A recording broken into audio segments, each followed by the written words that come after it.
morning, people. Today is Monday and I'm going to talk money. My name is Anita and you're watching me on my YouTube channel Slate with Anita. I'm talking to you from Bangalore, जहाँ पे हाल ही में कर्नाटका का election results निकला है. Lot of shocks and surprises and we are waiting for our next chief minister to be elected. But you know what? If you want to avoid shocks and surprises in how much money you're saving or how much money you're spending, then probably today's video is just for you. Well, three ways you can actually increase your focus on आपके खर्चे कैसे type के हैं या आपकी savings किस तरह की है. Then here's how it is. Number 1, cash stuffing. You know, जब मैंने इस चीज़ के बारे में पहली बार पढ़ा तो I actually felt like it makes a lot of sense. In fact हम पुराने ज़माने की तरफ वापस जा रहे हैं जब हम एक्चुअली बहुत सारी चीज़ों के लिए कैश, हार्ड कैश यूज़ किया करते थे. Indeed, today when I keep making a lot of online transactions, PhonePe, GPay, bank transfer, etc., even for smaller expenses like day-to-day groceries, iron wala, cable, newspaper, etc., I realize that on a given day, actually मुश्किल है ये पकड़ पाना कि कितनी savings हो रही है एंड कितना खर्चा जो है चल रहा है.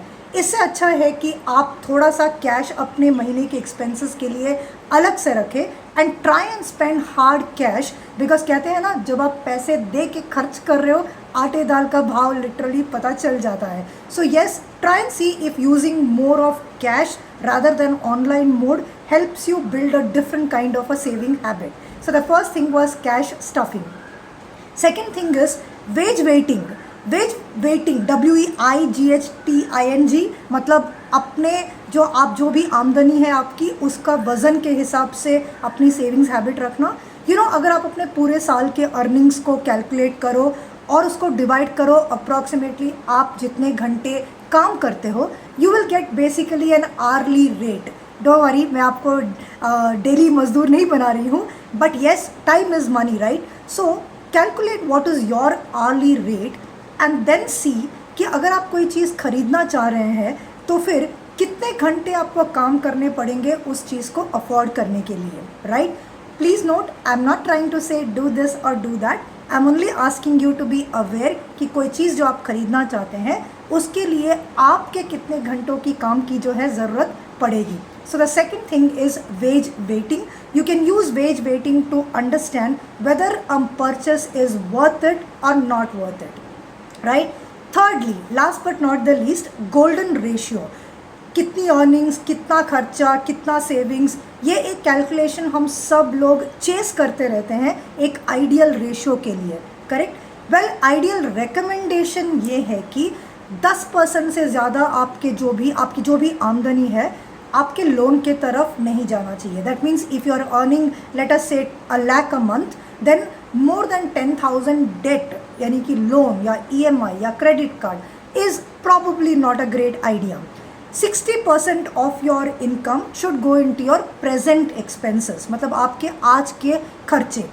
60% सुनने में ज़्यादा लगता है, but remember you want to strike a balance between fulfilling today's desires and also saving for the future.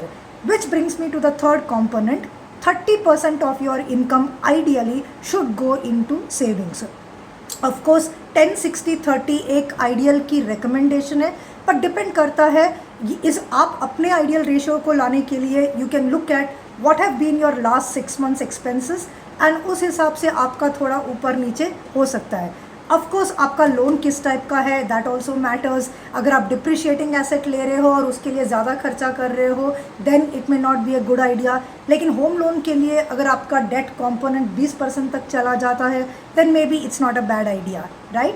However, I feel like these 3 concepts, cash stuffing, wage waiting and golden ratio can help us save a little better.